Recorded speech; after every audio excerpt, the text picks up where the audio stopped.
Mounties in Lloydminster have heard residents' concerns loud and clear.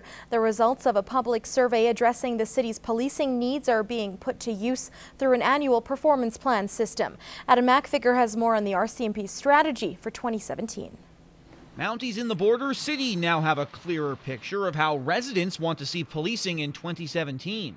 Just allows us to concentrate in certain areas for improvement. So we identify a region, make some plans, hopefully get some improvement, and then we analyze it at the end of the year, and then we revamp it. So that's what it's designed for. The RCMP will focus on improving 5 areas of law enforcement this year: property crime, drug trafficking, traffic enforcement, police visibility, and habitual offender management. These results leading local concern through 310 survey responses. Certainly we know drugs are an issue that our community faces and is challenged by. So the RCMP are doing a great job. You know, the other issues that they have identified, I think, fit into the alignment of the community. The detachment also plans to review procedures and accountability involving violence in relationships, sexual assaults, and missing persons. It's a tough racket from their perspective. They're dealing with people that in various situations. Staffing changes and groundwork on the performance plan have been ongoing since January, with implementation starting on April 1st.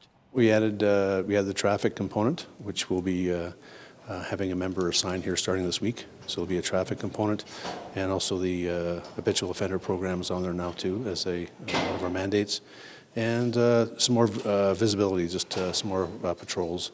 We're also getting a better look at the year that was. The number of adults and youth charged in criminal code cases saw increases, with males accounting for 73% of those charged. Though charges were up, Mounties handled more than 12,000 files in 2016, which is a decrease from the year before.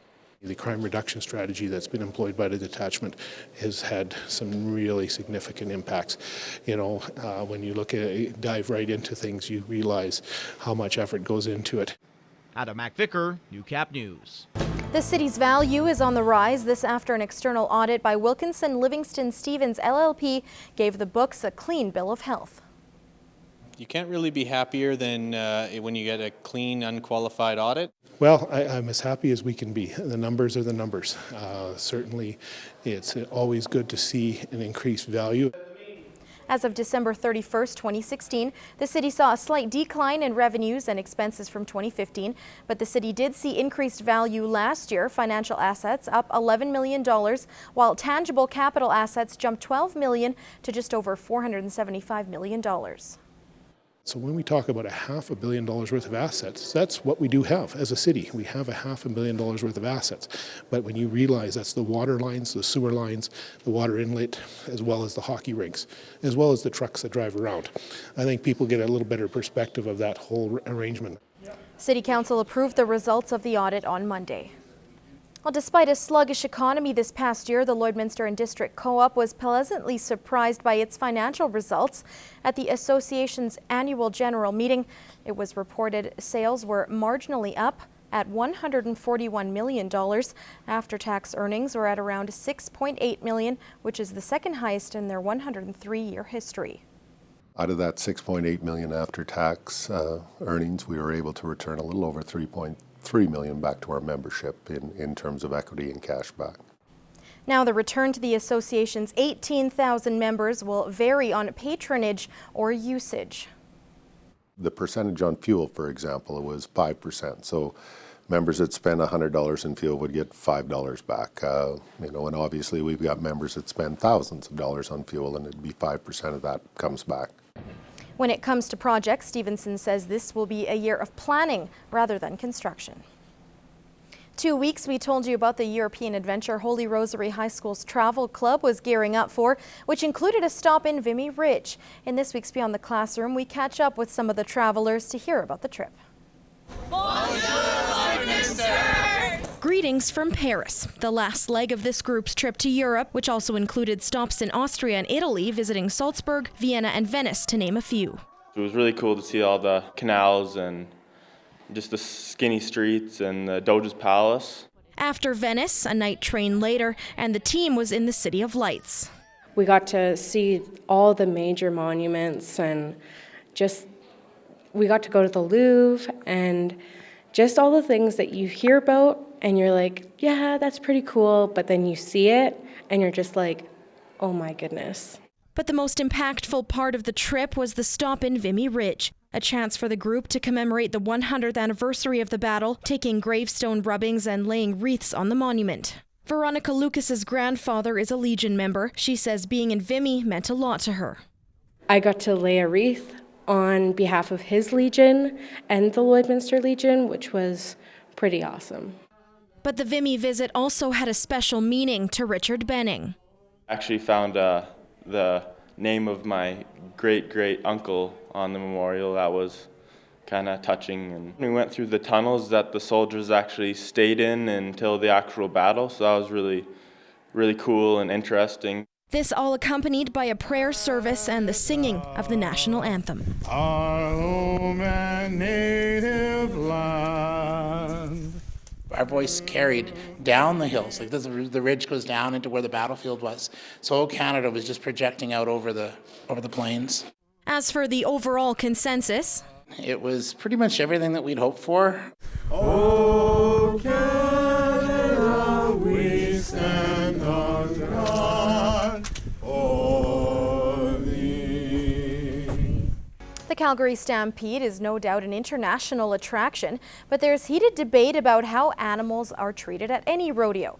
Gerard Lampow meets a researcher who has gained access to a behind-the-scenes look. So this is really groundbreaking work that we've got the opportunity to do, and it's just been a very, very positive experience. Dr. Ed Pager is heading up the University of Calgary research team looking at that city's flagship event. Their research is limited to animal behavior and reaction prior to the rodeo, as they have gained access to barn areas and animals in the chutes. What we found is that actually there's very little rough handling that occurs at all. The animals seem to know their jobs. The handlers are very well trained in terms of how they move the animals. They really require very little aversive handling for them to move forward. There always are some exceptions. With one academic paper already published and another on the way, Dr. Pager says this is one of the few places in the world where research on the welfare of animals in the rodeo is being done. We looked at things like how often animals kick, the size of the eye white, those types of behavioral indicators that we know are associated with fear, associated with stress. Again, the news there is kind of mixed in the sense that the majority of animals show very, very little fear behaviors and fear responses.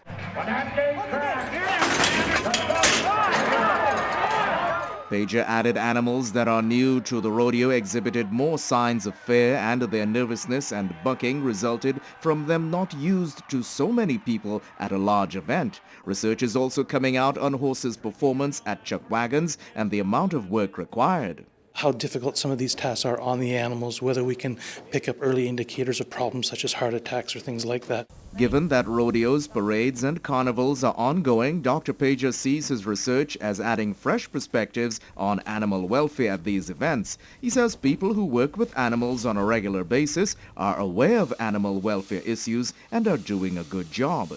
It's an area that very few people have looked at, but I think it's important. If we're going to use animals for any purpose, we have an obligation to make sure that we improve their welfare.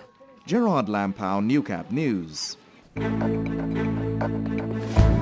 This is Newcap Sports. Well, ask any championship-winning team and you'll find out that defending that championship is one of the hardest things to do. The Lloydminster Red Dogs are no exception, despite the team's 5-0 record and massive point differential. Now, one last obstacle stands in their way of Capital District glory. Lance Phillips has more. It was quite a performance Saturday in the Red Dogs' 62-6 win over the Edmonton Mustangs. 10 touchdowns were scored, and only half of those from the offense. 3 came from defense and 2 from special teams. Yet, despite the many great individual performances, it's the collective work put in providing success. Success is only when they start playing as a team, and this last weekend I was very proud of the kids. They executed. I'm not saying they weren't great athletes individually, but as a team, I don't think there's a team in the league that could have touched us last weekend. Playing unified like that, it shows the character of these players. Next up is another Saturday afternoon showdown this time with the Parkland Predators, and an opportunity for the team to continue its consistency, even though it's the last regular season game. My expectation is no different than I tell the kids every game. We're gonna be up by so much by half that we'll get our backups in by the second half. We're all gonna have fun playing football and be respectful to the other team and support and represent our community, because that's what we do. A lack of playoffs this season means the best record or the highest point total will win the championship. Even if the Red Dogs are to lose Saturday, the second place Edmonton Chargers would need at least 199 points over their final 2 games, meaning the Capital District Championship is all but over. Yet armed with all that knowledge, the Red Dogs players are still approaching this game the only way they know how. I'm going to go into it like every other game, treat it like a playoff game, and try and play my best. I just got to think the score is 0-0 and like everything's on the line for now, because if we go in there and play slow, it's just going to be a horrible game. And it's good to have a good rep when you want to finish off. You want to finish off undefeated, not, oh, we just lacked off because we had the best score by the end of the season. The first thing I said to them is that we're going out there like this is a championship game. It's 0-0 in my mind, and we'll be coming out full blazing. I will expect that we practice as hard, if not harder, and we're going to come out to win, and we're not backing off. That's just the way we started the season. That's the way we play the game. Lance Phillips, Newcap Sports, Lloydminster.